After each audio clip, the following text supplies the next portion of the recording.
Your work schedule. Number 2 on page 1.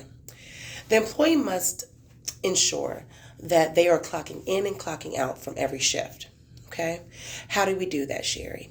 So, in order to clock in and clock out, you're going to use what's called our electronic visit verification system, which is your EVV system, which is generations. You must clock in at the beginning of your shift, clock out. Inside that system, you'll also have the tasks that you're responsible for completing.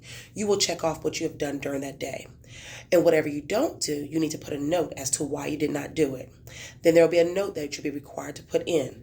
That note needs to consist of any doctor's appointments, anything abnormal, any changes in the client. If you just put did great every day, that is going to cause a concern when it comes time to reauthorize them. Are you having to complete their entire meal for them? Are you having to feed them? How many times did you have to change them? Those are the things that's needed in the notes. Okay? So it's very important that you keep that you put that information in there. At the end of your shift, you must clock out.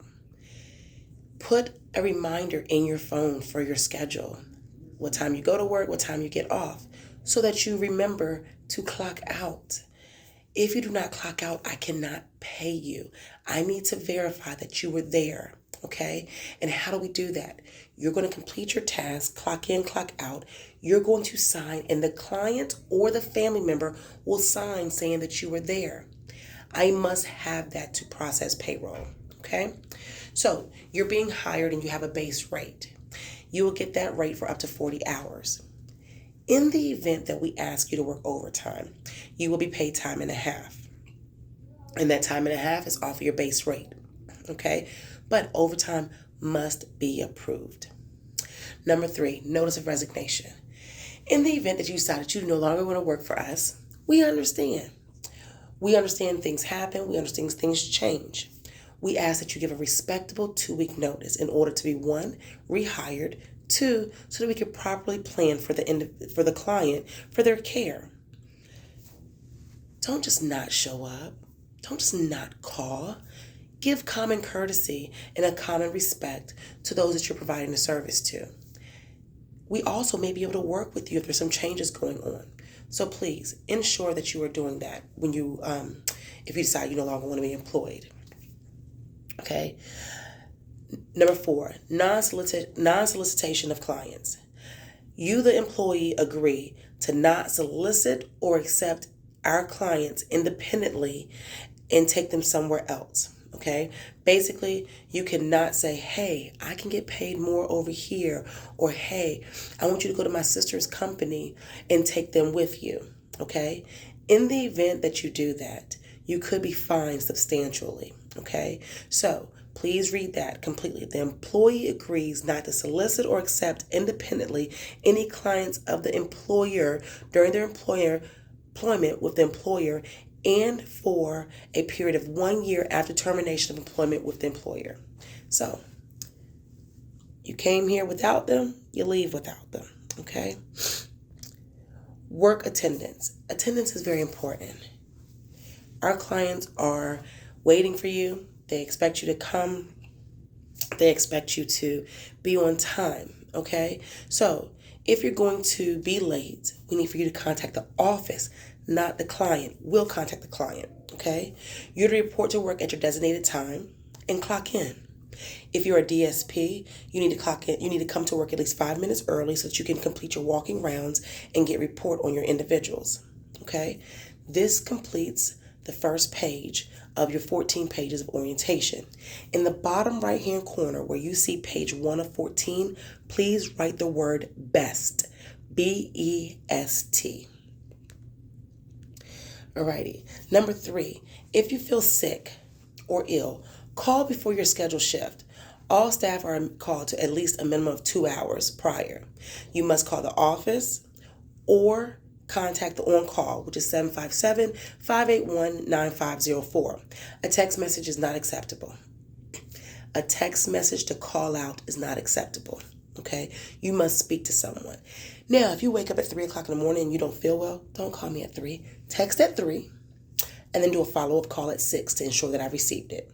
Now, if you have to be at work at 6, call. Okay? In the event that your illness, you're out due to an illness, We consider the absences to be as followed. Excused absence is a doctor's note. Contagious illness, virus, or infection. Death in the immediate family, and documentation must be provided. Okay? An unexcused absence is an illness or personal affair of the spouses or other relatives that are not children. Okay? Personal appointments, which are scheduled during the work assignment, let us know in advance. You didn't find out last night at 10 o'clock that you had a doctor's appointment. You probably forgot you had one, but you need to contact us in advance, okay? When you know your appointment, let us know so that we can schedule it accordingly. Unexcused is also car transportation issues. Catch the bus, call a friend, plan accordingly. There's public transportation, but that's not an excused absence, okay? Other unexcused are any absences that's not granted by the supervisor, okay? Number 4, one unexcused absence in the first 30 days of employment can result in termination. So, a no-call, no-show. Calling out in your first 30 days could be termination, okay? If you're a direct support professional, a DSP, if you call out on the weekend, you are expected to make it up the following weekend. Call-outs that require replacement during the weekend, which is a Saturday or a Sunday, will be required for makeup on the following weekend. You will then lose one of your scheduling work days because we will not put you into overtime to make up your schedule. We will not force overtime. If you're unable to complete the scheduled weekend, a corrective action will be given to you, and if it's a pattern, other information and other situations will be discussed. Okay, request time off should be made to management.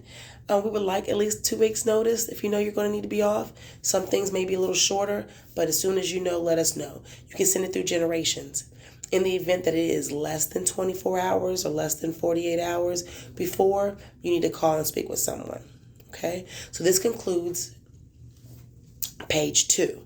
At the bottom of page 2, number 14, page 2 of 14, please write the word Pepsi, P-E-P-S-I, okay?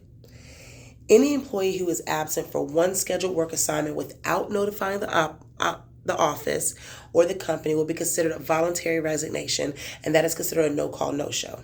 You don't show up, you voluntarily resigned, okay? Any employee who declines 2 or more assignments that fit into their available hours to work will be considered voluntarily resigning as well. Okay? Attendance concerns are managed as follows. The first attendance one is a verbal warning, and it's a note to the file. The next one is warning number 2, which is a written warning and counseled by a supervisor, which is normally going to be the staffing coordinator. And the third time is a written warning and counseled by a supervisor with the consideration of suspension or termination. Let's not get to that point. So please sign and date page 3. And at the bottom of page 3, which is 3 of 14, please put a star. Thank you so very much. I'm going to give you a 5-minute break to make a phone call, go to the restroom, and we will reconvene.